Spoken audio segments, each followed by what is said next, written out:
parler chacun. Écoutez, nous arrivons à la fin de l'après-midi et je suppose que comme personne n'a parlé, vous avez très envie de parler parce qu'au bout d'un moment, on en a tous un petit peu marre d'écouter les uns et les autres, même si par contre c'est extrêmement intéressant, mais on a aussi envie de s'exprimer. Alors, je vais commencer par vous, avant que nous reprenions la main et que nous expliquions un petit peu ce que nous faisons dans les territoires et les régions françaises.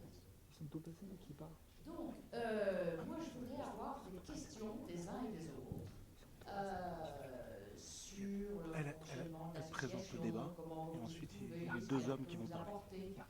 Ce qui vous manque, comment vous verriez son développement, comment on peut être à votre service encore d'une façon plus compétente que ce que nous vous proposons à l'heure actuelle.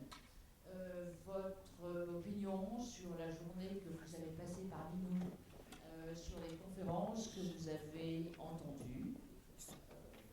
Bon, voilà, enfin j'ai fait un petit peu le tour et vous allez trouver plein de questions, j'en suis sûre. Donc, à vous la parole, à la salle. Ah non, pas personne. Oui. Qui porte un micro? Merci.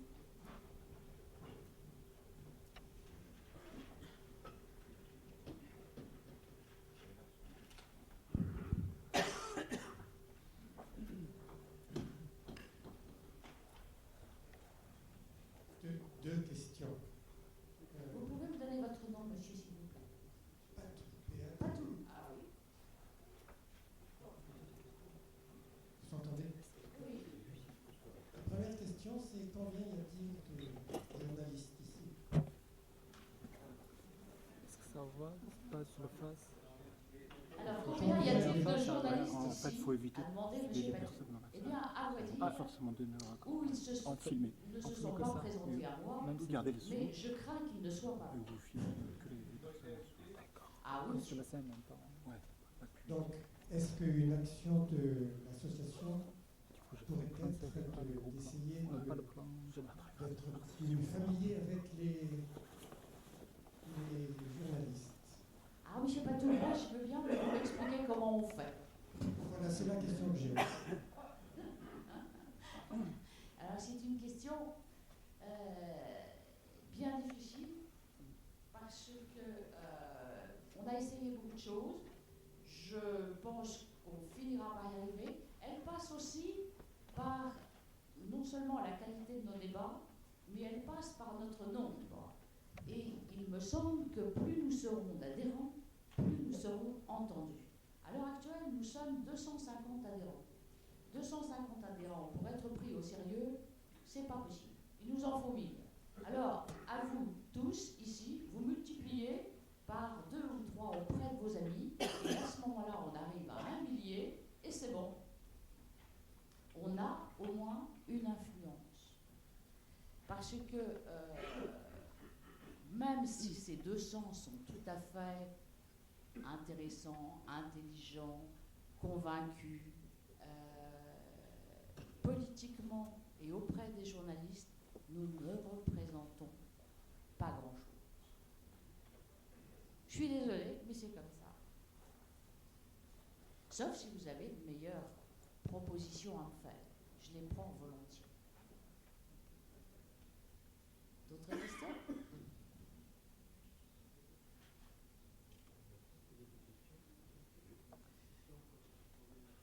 Donc la grande question, si je vous comprends bien, c'est de savoir comment nous pourrions être reconnus. Exact? Ouais. Alors, j'ai une petite idée quand même, et qui a d'ailleurs été corroborée par les Gilets jaunes. Il me semble que, ça fait 1 an et demi, 2 ans que j'essaye de la promouvoir, il me semble que se développer en région est aussi important que d'être entendu à Paris. Parce qu'en région, les journalistes n'ont pas toujours quelque chose à se mettre sous la dent. Et lorsqu'il y a des conférences, des choses comme cela, qu'elles soient climato-réalistes ou autres, les journalistes y viennent et en font référence conférence dans un petit papier de journal de province. Alors, ce n'est pas toujours le cas. Vous me direz que Ouest-France, nos amis de Bretagne ont beaucoup de mal à pénétrer Ouest-France. Et Christian, qui est là, nous le dira.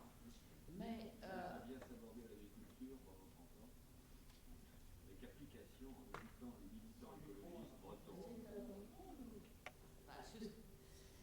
Donc, il me semble que se développer sur la province, alors nous avons, ils ne sont pas là aujourd'hui parce que quand on est en province, il faut aller à Paris, c'est compliqué, c'est cher, il faut réserver un hôtel, bon. Mais ils font du bon boulot sur la province. Nous avons Jean-Pierre Bardinet. Certains d'entre vous connaissent ça parce que certains d'entre vous sont sur Facebook. Combien dans la salle? Levez le bras. Sont sur Facebook. Voilà. Ah, c'est quand même pas mal. Merci. Aujourd'hui, on est à 2014 membres. Nous avons le site aussi, le site des climatorialistes, mais nos gens de province s'impliquent beaucoup dans Facebook et s'impliquent beaucoup aussi dans des conférences sur place. Ils font venir d'ailleurs certains de nos scientifiques comme Benoît Rito, comme François Gervais, comme Vincent Contillot qui se déplacent aussi. Donc on a Jean-Pierre Bardinet qui a un blog, qui est breton, on a Jean-Pierre Rioux qui est un petit peu dans le sud de la France, on a Thierry Levent qui lui est sur le nord. Ils écrivent aussi dans Boulevard Voltaire, Causeur, Atlantico. Alors, je pense que ça, ce sont des journaux web qui ne sont pas toujours de tendance comme on le souhaiterait, mais enfin bon, qui prennent nos papiers. On a Serge Monnier sur la PACA, qui dirige, lui, complètement le groupe PACA, avec Marcel Terrier, Serge, Marc Razer et j'en passe. On a sur la Bretagne les pêcheurs d'étoiles, qui défendent aussi nos revendications et en tout cas nos positions. Bon, voilà, un petit peu. Grosso modo, je vous ai brossé le portrait de ce que l'association a été jusqu'à maintenant capable de faire. Il faut qu'elle fasse mieux, qu'elle fasse plus, mais elle ne pourra le faire qu'avec votre groupe. Merci. Alors, on va passer la parole maintenant. Ah, il y a une question, pardon. Vous avez abordé globalement le développement des idées, la propagation de ces idées-là. Vous avez mentionné aussi Paris vis-à-vis de la province.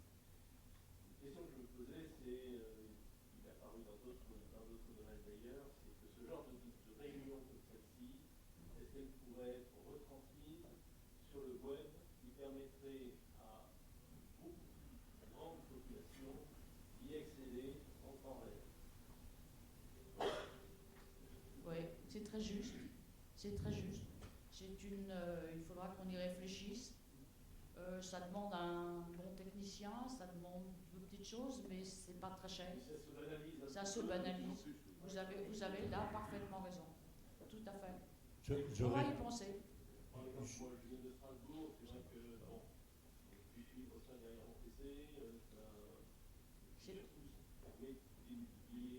Bien sûr. Ouais. Tout à fait. Et aussi peut-être une chose qui est un peu observée ici, c'est qu'on peut peut-être aussi élargir la population. Oui. Ouais. Je pense que les gens derrière un PC, peut-être des gens plus jeunes, peut-être plus impliqués dans la vie, qui n'ont pas forcément le temps de. Ça peut être aussi un peu différé, ça peut être. Exact. Nous ne sommes pas assez modernes, on va se moderniser. C'est pas ce que j'ai dit. Mais vous avez raison.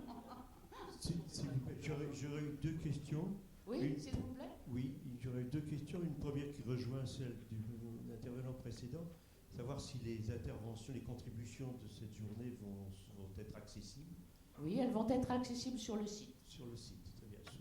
Sous forme écrite ou en vidéo? Non, en vidéo. Dommage. La deuxième question était peut-être un peu technique. Je ne sais pas si M. François Lucas est toujours là. Non, il est parti en fin de matinée. Bon, c'est dommage que je lui Il avait un rendez-vous au ministère. Vous pouvez poser Oui, parce que dans sa diapositive, il y avait une ligne qu'il n'a pas commentée qui établissait que les émissions de l'agriculture étaient, si je me souviens bien, 5% de CO2 et 55% de méthane, et je ne sais plus quoi d'autre. Or, je suis très surpris de ces... J'aurais voulu savoir comment c'est calculé, à partir de quelle source, et si c'est des bilans, ce qui me semblerait plus vraisemblable, puisqu'il y a à la fois des consommations et des émissions.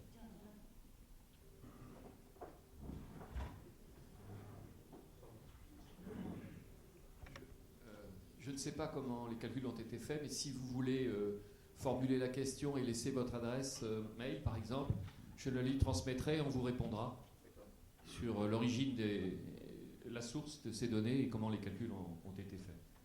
Au passage, quand même, sur l'histoire du méthane et l'élevage, il y a eu énormément de chiffres assez fantaisistes et on est revenu à des valeurs beaucoup plus basses que ce qui était dit il y a plusieurs années. Il y avait notamment un professeur qui intervenait à l'Agro-Paris qui nous avait dit que effectivement ces chiffres avaient été grossièrement exagérés au départ et que après c'est très difficile de ramener à contresens quand on a laissé croire que les bovins étaient responsables d'une grosse part de l'émission de gaz à effet de serre. Si je ne me trompe pas, je crois que j'ai la réponse. Il s'agissait de l'effet de serre d'une molécule de CO2 comparée à une molécule de CH4. Le CH4 étant considéré comme un gaz à effet de serre beaucoup plus puissant que le CO2 à l'échelle d'une molécule face à une molécule. Mais dans l'atmosphère, la concentration de CH4 est si faible que l'effet ne fait que modifier dans les derniers chiffres l'effet du CO2 et que donc c'est pas du tout l'effet de serre du CH4 n'est pas 55 fois l'effet du CO2 à l'échelle de l'atmosphère. Je crois que Merci, la dernière Vincent. molécule, je crois que c'était le protoxyde d'azote dont il a parlé. Ouais, c'est pareil. D'autres questions? Oui. Alors, mon nom c'est Klaus Ried, je viens de près de Mulhouse et j'ai participé à la conférence de Porto en septembre, à Munich en novembre et maintenant je suis ici à Paris. Et mon intérêt c'est d'abord vous donner le bonjour des groupes allemands et aussi du réseau norvégien un peu. Et l'idée pourquoi je suis venu aussi c'est de faire un lien entre les groupes des climato-réalistes, entre guillemets, si ça existe une réalité, on peut discuter philosophiquement. L'intérêt, vous avez dit, vous êtes peu, mais ailleurs, il y a aussi des gens qui... Mais nous sommes nombreux parce que ces groupes-là commencent à être faits et que nous sommes déjà associés pour faire un groupe européen. C'est déjà fait. Alors, on pense que c'est fait, en réalité, on en parle, mais c'est pas encore réalisé. Oui, non, bien sûr. Enfin bon, okay. Mais alors, je voudrais juste renforcer un peu cette idée de se présenter sur l'échelle européenne pour faire aussi aux médias l'intérêt de dire il n'y a pas seulement des climato-réalistes en France, il y a aussi en Allemagne, il y a aussi en Suède, et on ne peut pas se laisser jouer avec les médias toujours de dénigrer une groupe et dire oui, c'est pas comme ça, c'est pas vrai, mais ailleurs il y a d'autres qui pensent comme ça aussi.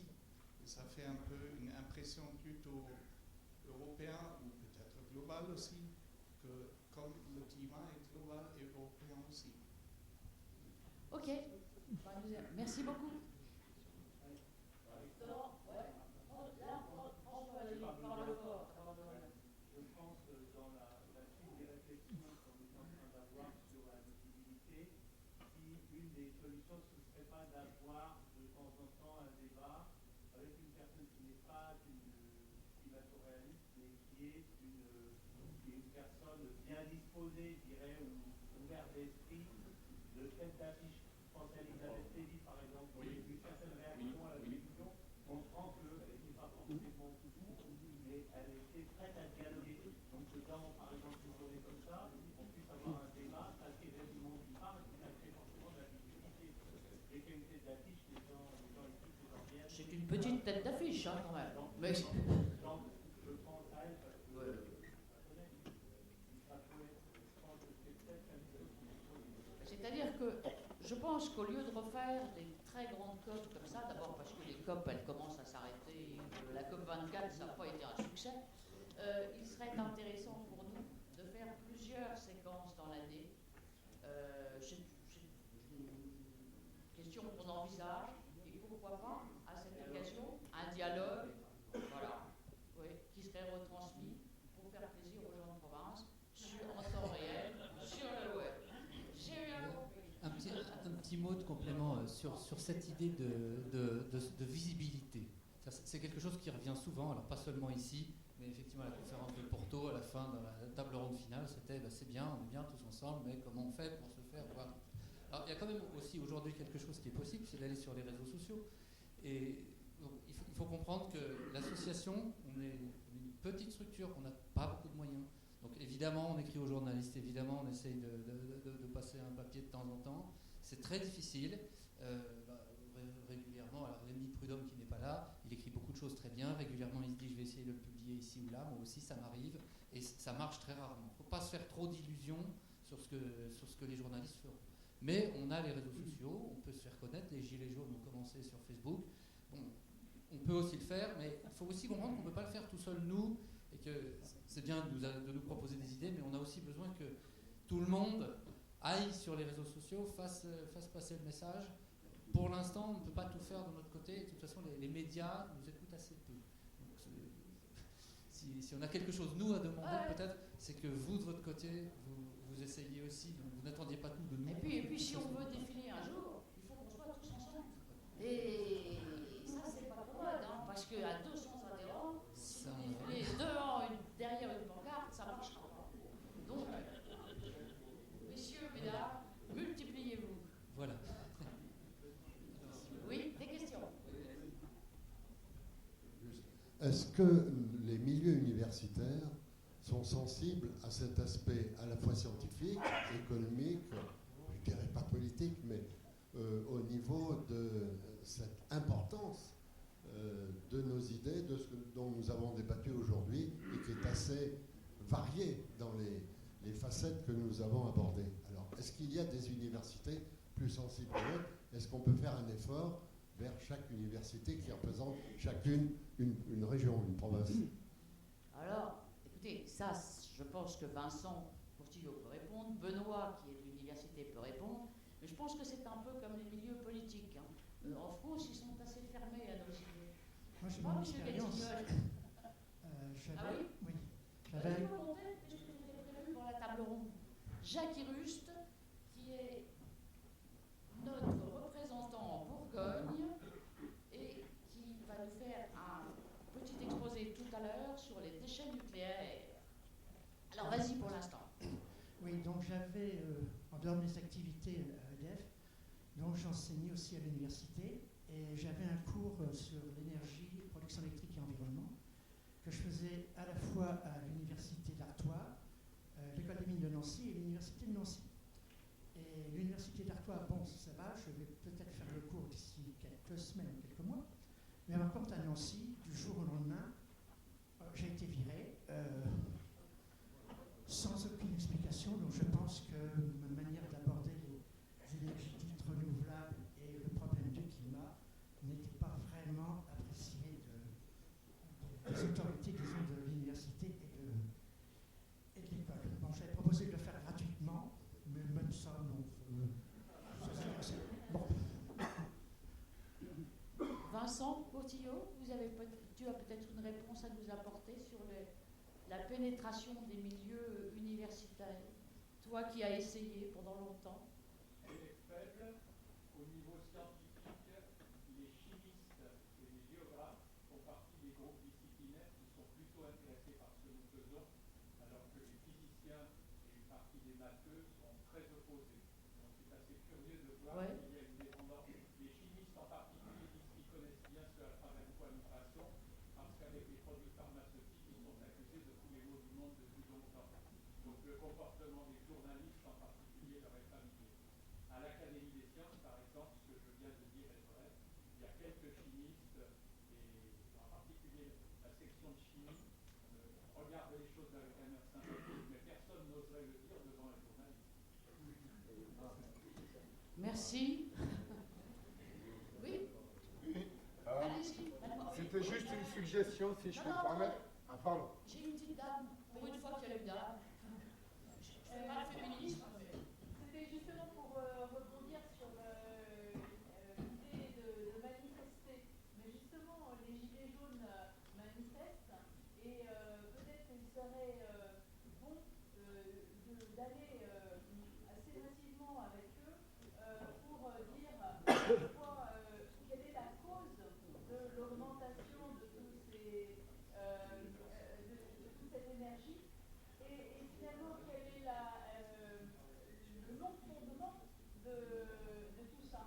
Parce que finalement, ils ne sont pas forcément conscients de ce qu'on vient de dire aujourd'hui, mais par contre, ça apporterait une base un peu plus étayée, ça renforcerait la chose, et d'un autre côté, ça permettrait aussi peut-être de déstabiliser et de donner une parole, de nous donner à nous qui avons entendu tout ça, une parole, puisque les journalistes sont friands en ce moment de savoir pourquoi il y a cette rébellion, pourquoi on n'en peut plus de ces taxes, et pourquoi finalement toute cette mascarade.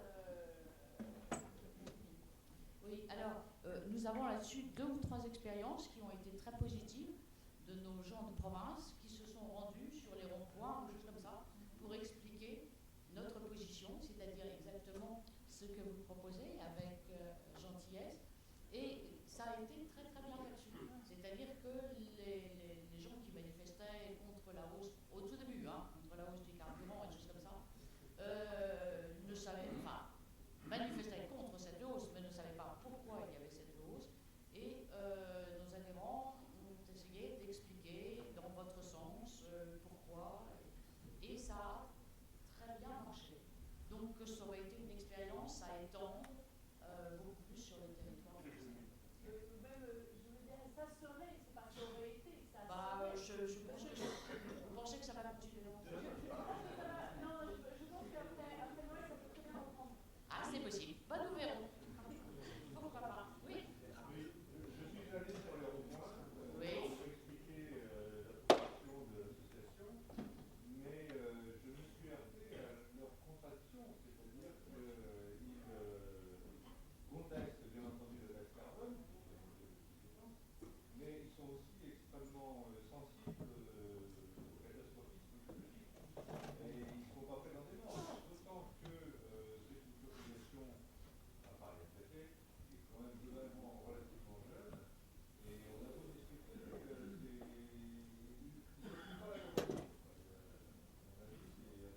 Bon, ceci dit, ils sont un réseau qui est important.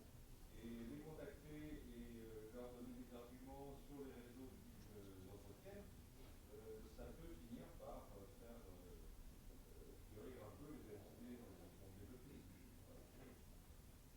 D'accord. Voilà, c'était une autre expérience. Il suffit de taper Gilets jaunes. Vous voyez comme c'est simple.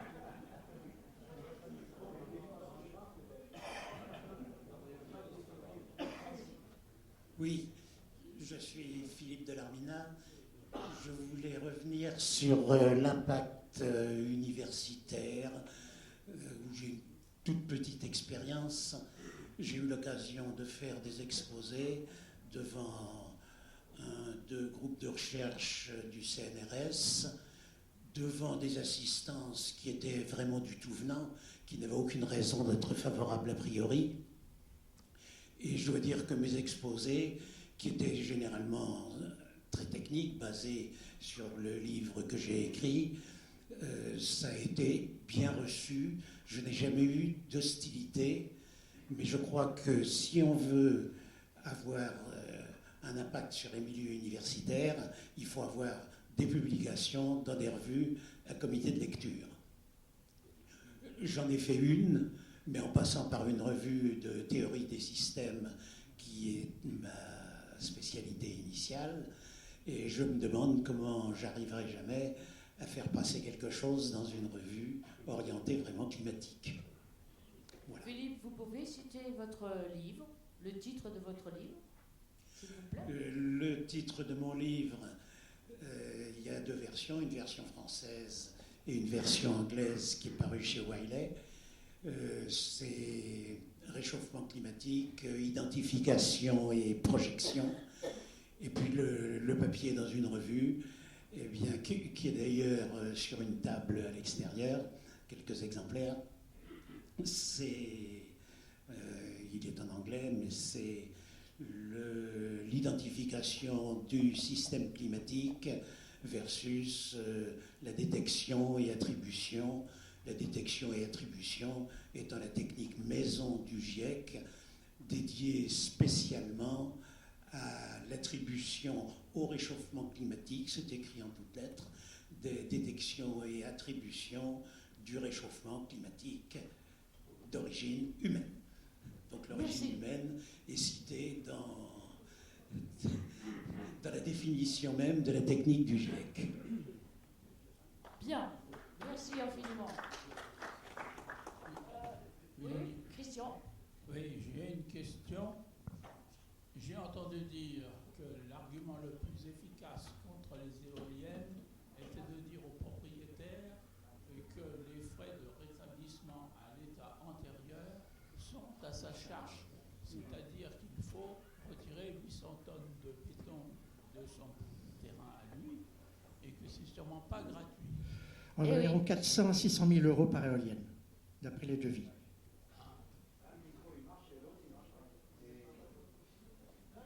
Bon, alors, on va...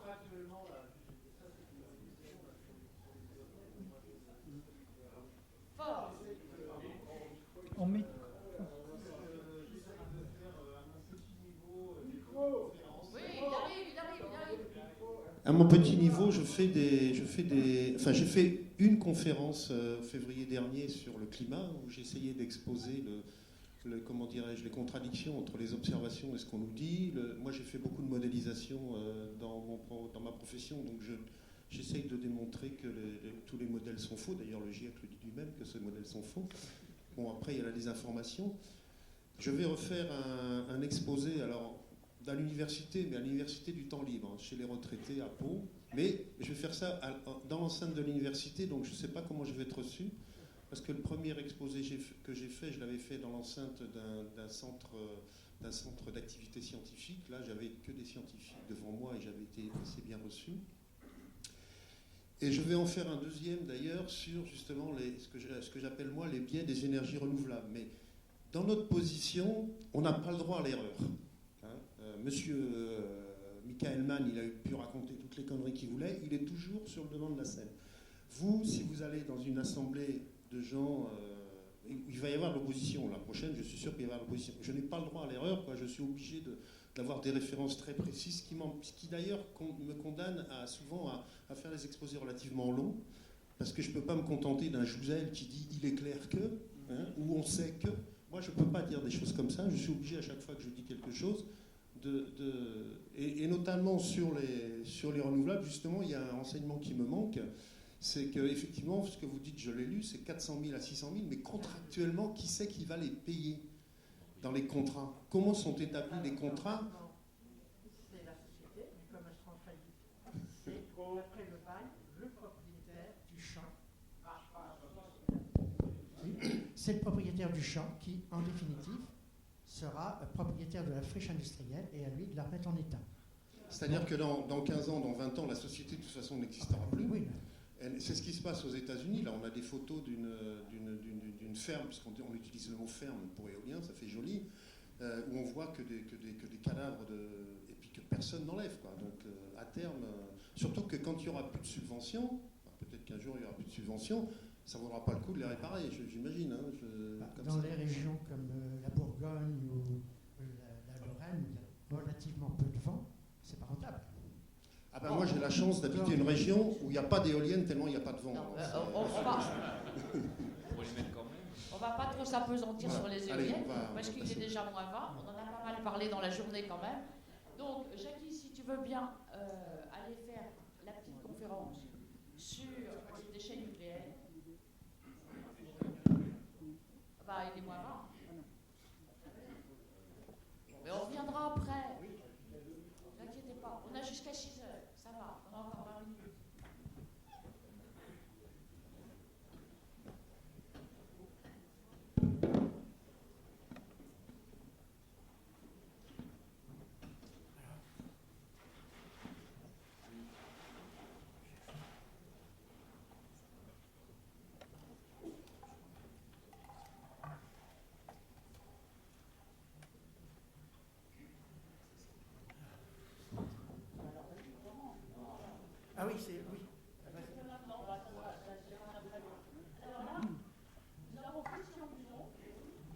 Christian Buzon,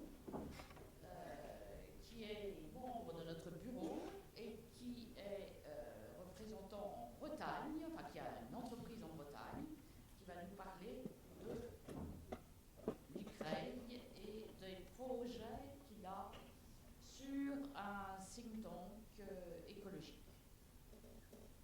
Oui, donc je vais très rapidement vous faire part d'une information et d'une évolution. Donc j'étais intervenu avec François Lucas il y a 2 ans à une contre-COP sur les questions liées à l'agriculture et aux perturbations climatiques, soi-disant d'origine humaine.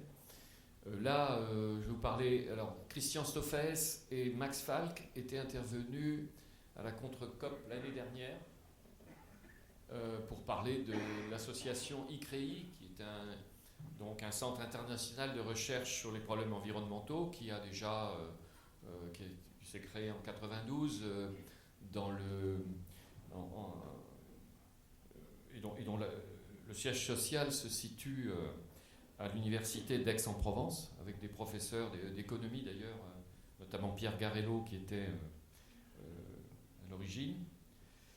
Et donc cette association a fonctionné, il y a eu plusieurs colloques internationaux, elle est souvent bilingue, hein, elle fait l'effort sur son site de parler en français mais aussi en anglais, il y a des correspondants étrangers, il y a eu de nombreux ouvrages, il va y en avoir un 9e ou un 10e qui va paraître là en fin d'année, début de l'année prochaine, il y aura une réunion pour le présenter. Il y a plus d'1 millier de correspondants en France et à l'étranger. Alors au départ, c'est plutôt des économistes et des juristes, et politologues qui se réunissaient pour une approche ouverte et libérale et pas uniquement centrée sur des solutions par la réglementation et toujours plus de réglementation. Donc ils ont fait beaucoup de travaux, il y a une renommée établie, il y a des acquis importants. Donc ces derniers mois, Max Falk et Christian Stoffels m'ont demandé si je pouvais les aider à poursuivre l'activité de ce centre de recherche. Donc j'en ai accepté le principe et je devrais devenir à terme rapidement le nouveau président de cette structure. Donc Max Falk restera et Christian Stoffels resteront évidemment dans la structure. Christian souhaite devenir président non exécutif et Max Falk serait vice-président et servirait de conseil. Oui. Quel est le but voilà. pour les climato-réalistes? Voilà. Merci. Donc en fait, c'est ce qu'a dit en introduction, et je remercie Marie-France de suivre. Donc elle a, si vous voulez, l'idée de ce centre de recherche, c'est de mettre en place progressivement, et avec le concours des uns et des autres, un think tank pour élaborer et faire des propositions pour une autre politique environnementale, évidemment appuyée sur la science avérée et robuste, et non pas sur des élucubrations qui s'enchaînent les unes après les autres. C'est évident qu'il y a une grande indigence aujourd'hui de l'offre et des suggestions politiques en matière d'environnement. Hein, moi je suis désolé, je suis les mouvements écologistes depuis l'origine, on est quand même atterré par le niveau, quoi. Et nos politiques qui ont fait de la sociologie, de la science politique et autres sont infoutus d'avoir le moindre esprit critique sur les questions de science et donc gomment tout parce que c'est l'occasion probablement, pense-t-il, de faire une carrière, d'avoir une posture avantageuse pour leurs prochaines élections, alors que les idées des écologistes représentent, on le voit bien dans les élections, des suffrages plus que réduits.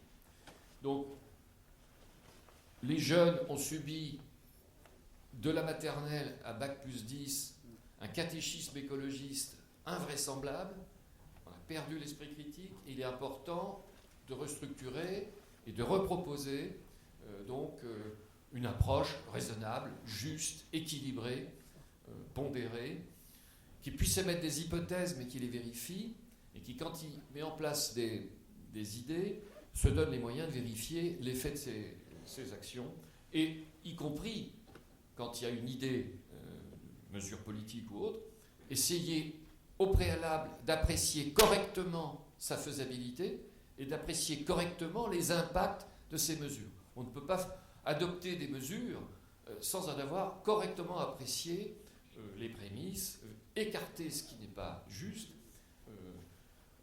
hiérarchiser correctement, c'est le premier devoir qu'on doit avoir. Et il faut préparer des matériaux pour que les politiques ensuite prennent de bonnes décisions. On leur éclaire la route et à eux de prendre les bonnes décisions. Donc cette idée de think tank, il est évident que moi, étant vice-président de l'association des climato-réalistes et puis président d'autres structures, on va essayer de créer une synergie. On a eu des contacts avec Pascal Salin qui dit aussi qu'il est intéressé de travailler avec nous. Il écrit assez régulièrement des papiers sur la fiscalité qui sont assez lumineux.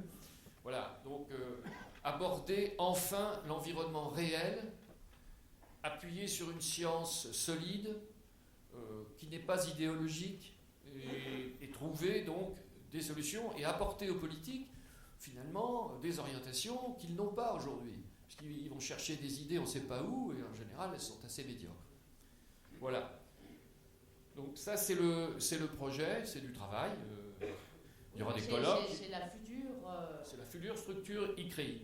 Oui, c'est la future structure ICREI, mais c'est surtout en ambition un mouvement écologique de la liberté. Oui, de la liberté. Et ça, c'est ce qui manque, hein. Ça fait cruellement défaut, hein, comme on dit sur les menus quand il y a absence de... Tu as plus de 2 minutes. C'est fait. Merci. Non, c'est bon, s'il y a des questions, je serai à votre disposition. Et puis tout à l'heure, j'interviendrai aussi pour...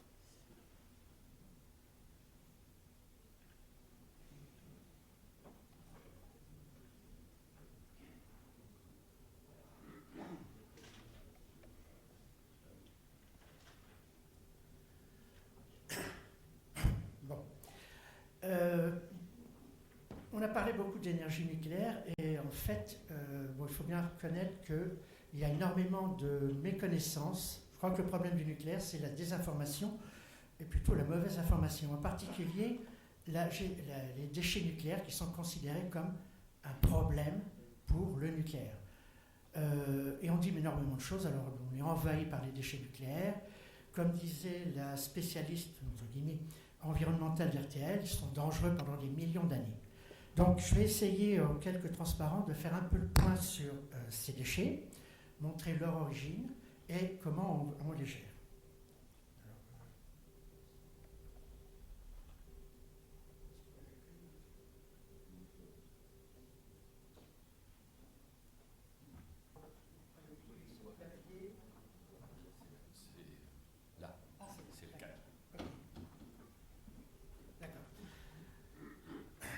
Déjà au niveau des déchets, en France, par an et par habitant, on produit 3 tonnes de déchets divers, dans lequel on va avoir 1,8 tonne de déchets inertes, 700 kg de déchets industriels, 500 g d'ordures ménagères. Pardon 500 kg d'ordures ménagères. Oui, non. 100 g de déchets toxiques industriels. Oui, c'est des kilos. Bon. On reste sur les kilos. Donc 100 kg de déchets toxiques industriels qui, eux, sont éternels. Donc, on ne peut pas... Et donc, en fait, 1 kg de déchets radioactifs seulement. Et sur ce kilogramme, on a 5 g de déchets nucléaires de haute activité. Alors, ces déchets proviennent en grande partie de l'industrie nucléaire, un peu de la recherche universitaire, un peu des militaires, de l'industrie non nucléaire et également du domaine de la santé. Alors en fait, sur ce kilogramme de déchets nucléaires, on a 900 g de déchets faiblement radioactifs, dont une bonne partie pourrait d'ailleurs être rejetée dans la nature sans aucun problème. On a 95 g de déchets, disons, moyennement radioactifs et 5 g de déchets hautement radioactifs. Ce qui finalement en 2020 va représenter un volume de 3600 mètres cubes, c'est-à-dire en fait un cube qui fait entre 15 et 17 mètres de côté. Ce n'est pas énorme, donc ce ne sont pas des volumes considérables. Ça, c'est un exemple que j'ai tiré du bouquin de Bruno Combi, Nucléaire, avenir de l'écologie. Ça vous montre dans ce petit cylindre, ça représente la quantité de déchets nucléaires vitrifiés nécessaires pour fournir de l'électricité à une famille toute électrique de 4 personnes pendant 30 ans. Donc ça vous montre la quantité de déchets nucléaires qui sont réellement produits. Alors juste un petit rappel de physique, et je me limiterai à ça, mais c'est indispensable quand même de le savoir, c'est qu'on distingue les noyaux fissiles, donc certains noyaux, bon, l'uranium-233, l'uranium-235, le plutonium-239, lorsqu'ils sont bombardés par des neutrons, peuvent se briser en 2, voire 3 morceaux, en dégageant beaucoup d'énergie et en émettant plusieurs neutrons entre 2 et 3. Ces neutrons peuvent à leur tour provoquer d'autres fissions, ce qu'on appelle la réaction en chaîne. Donc si elle n'est pas contrôlée, ça peut conduire en un temps très court, en moins de 100 milliardièmes de seconde, on peut fissionner plusieurs kilogrammes d'uranium et dégager des énergies équivalentes à plusieurs dizaines, voire centaines de milliers de tonnes de TNT. Bon, dans un réacteur nucléaire, on s'arrange pour qu'on garde... Oui, pardon. Oui, bon. Dans un réacteur nucléaire, on s'arrange pour qu'on ait effectivement une régulation de cette fission. Et on a l'autre catégorie, ce sont les noyaux dits fertiles, c'est-à-dire des noyaux qui, bordés par des neutrons, ne fissionnent pas, mais par transmutation, par désintégration bêta, se transforment progressivement en des noyaux fissiles. C'est le cas de l'uranium-238 qui se transforme en plutonium-239 et le thorium-232 qui va se transformer en uranium-233 fissile également. Alors, pour l'anecdote, quand on parle des réacteurs au thorium, bon, je me souviens, Sciences-et-Vie avait mis sur sa couverture le nucléaire sans uranium. Ben non, le thorium, il faut le transformer en uranium-233 pour produire de l'énergie. Alors, en ce qui concerne le cycle de combustible qui est utilisé en France, qu'on appelle un cycle de combustible fermé, donc on part d'un combustible neuf qui est constitué d'oxyde d'uranium avec environ 3% d'uranium-235 et de l'uranium-238. Dans un certain nombre de réacteurs, une vingtaine de réacteurs, on utilise un mélange d'oxyde d'uranium et d'oxyde de plutonium, c'est le MOX. Donc ce combustible va rester entre 3 et 5 ans dans le réacteur. Alors ça dépend des réacteurs et puis ça dépend aussi des recherches concernant les gaines de combustible. Donc maintenant, avant on arrêtait le réacteur tous les ans et on changeait un tiers du combustible. On essaie d'être à 1 an et demi et dans l'avenir ça sera tous les 2 ans, ce qui limite les arrêts de tranche. Donc au bout de ces 3 à 5 ans, on a donc du combustible usagé qui est constitué en fait à 96% de combustible. Combustible constitué donc toujours d'uranium-238. Il reste 1% d'uranium-235 qui n'a pas été consommé et on a 1% de plutonium. En fait, durant la vie du réacteur, on a fabriqué du plutonium à partir du 238. Une bonne partie de ce plutonium a été fissionné et a produit de l'énergie, environ 30% de l'énergie produite par un réacteur, c'est dû au plutonium.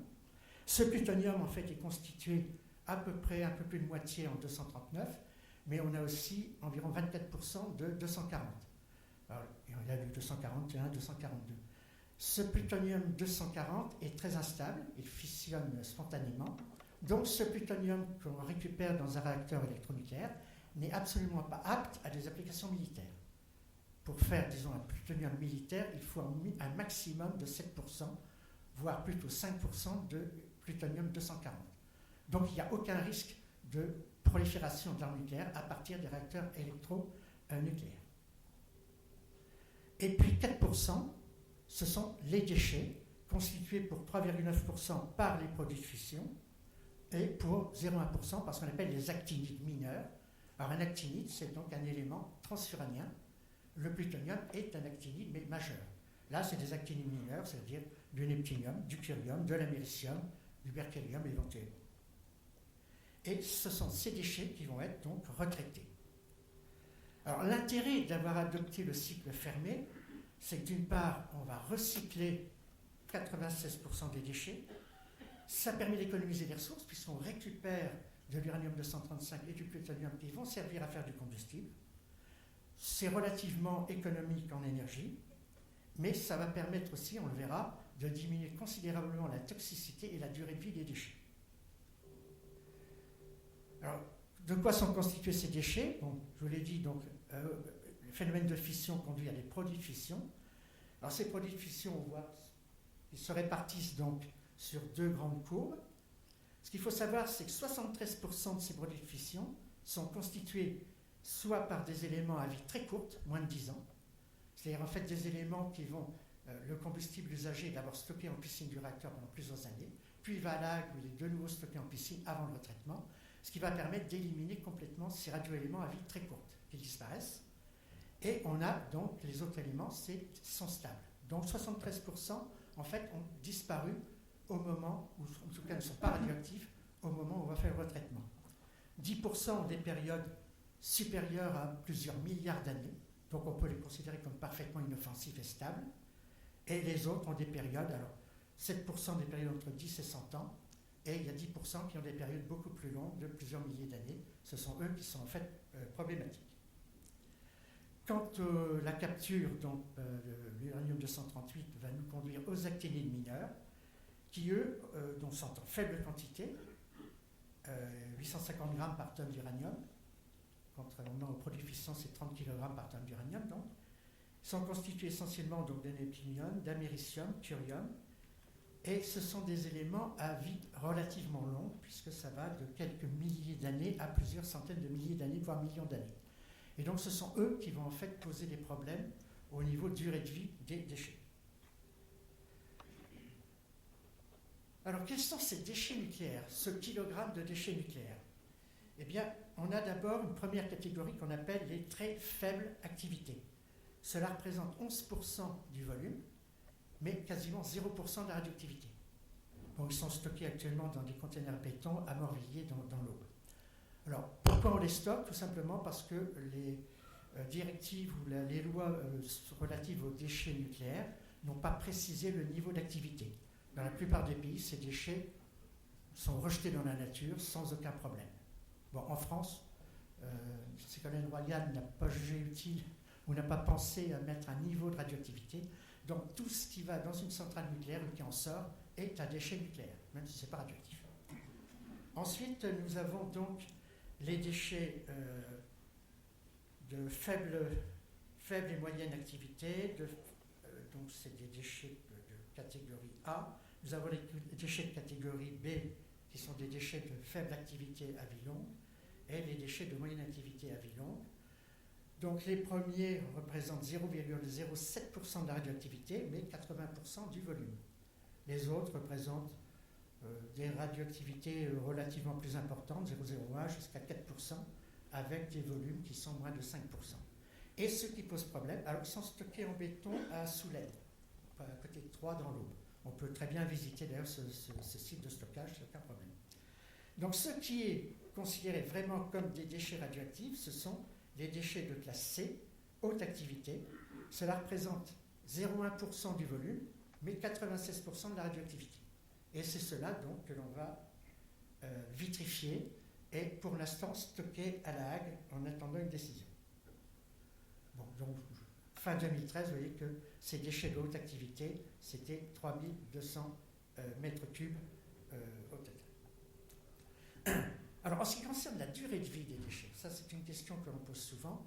Hein, pour les gens, c'est des millions d'années.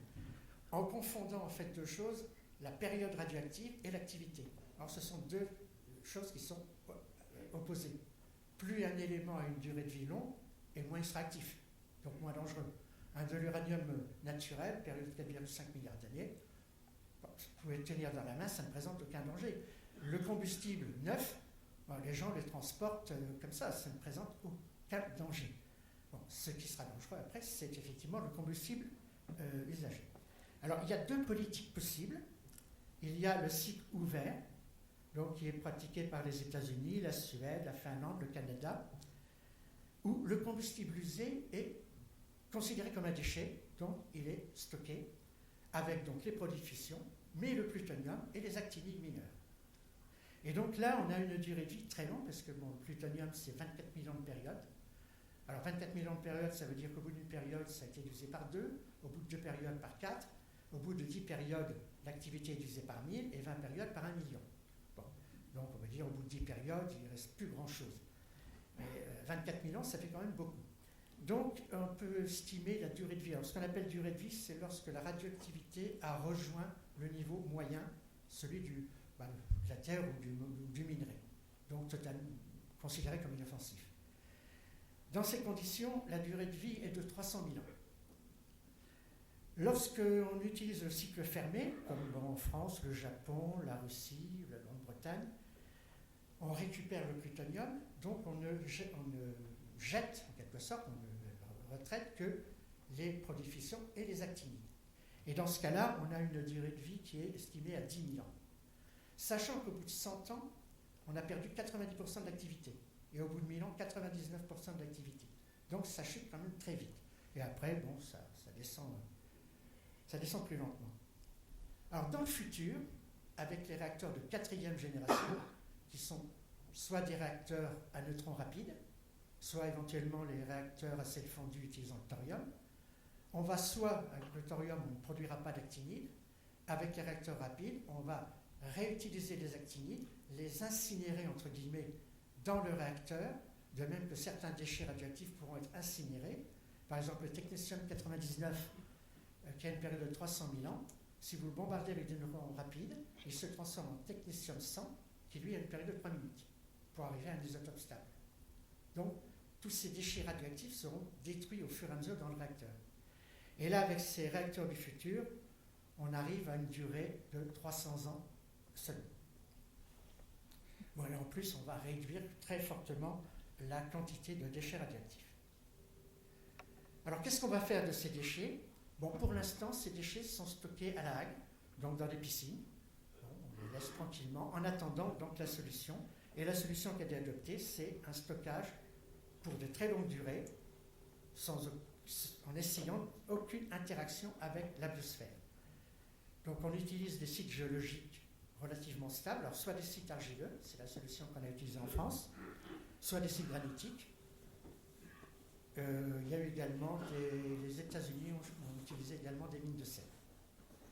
Alors, le schéma général, on a donc le colis de déchets vitrifiés, donc un verre qui a été étudié spécialement pour ça, qui se trouve donc, dans lequel on va mettre le verre, qui va se trouver donc dans un autre coffret, et ces coffrets vont être progressivement donc, mis dans des galeries bétonnées à grande profondeur.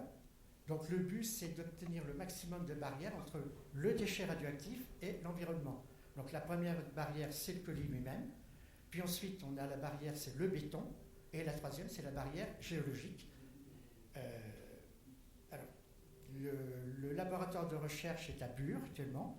Donc on a choisi un site argileux qui est du Mésozoïque. Donc c'est Canovo oxfordien. Voilà, c'est terrain du Jurassique, je crois. Et donc il sera à très grande profondeur, 500 mètres de profondeur.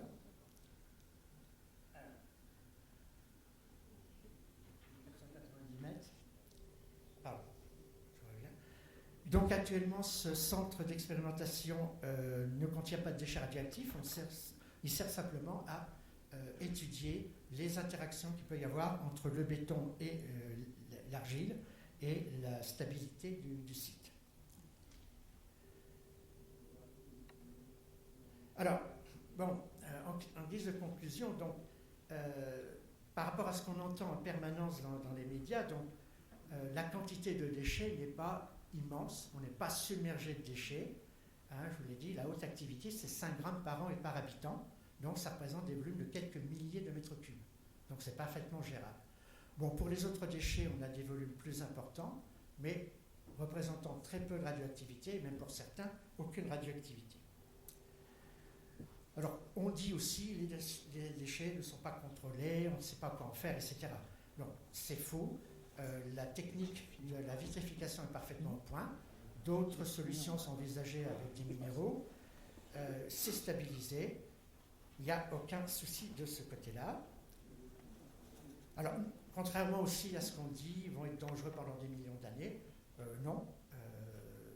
Ils seront dangereux, effectivement, pendant quelques siècles, voire quelques millénaires, et encore avec les nouveaux réacteurs beaucoup moins. Et de toute façon, l'intérêt de la radioactivité par rapport à des produits chimiques, par exemple, c'est qu'ils se détruisent spontanément. Un exemple, tous les sols du nord de la France, depuis la mer du Nord jusqu'à la Lorraine, sont pollués par des métaux lourds et par des résidus d'explosifs venant de la guerre de 14. Eh bien, cette pollution, elle existe, elle augmente même d'année en année. Alors, si c'était des déchets radioactifs, ils auraient déjà perdu 90% de leur activité. Là, au contraire, ils ont augmenté. Et puis, donc, là, je reviens un petit peu aussi sur la pérennité du nucléaire de fission. Je ne suis pas tout à fait d'accord avec ce qui a été dit concernant. Rapide. Hein? Oui. Oui. Je me dépêche. C'est que, bon, les réacteurs de 4e génération, compte tenu du stock d'uranium appauvri que nous disposons en France, c'est plusieurs milliers d'années de ressources énergétiques que l'on a. Pour la fusion, ce n'est pas tout à fait la même chose. Voilà, je vous remercie.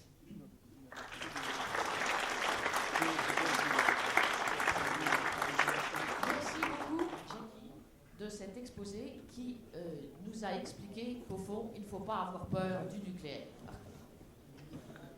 Bien, eh bien, écoutez, nous arrivons à la fin de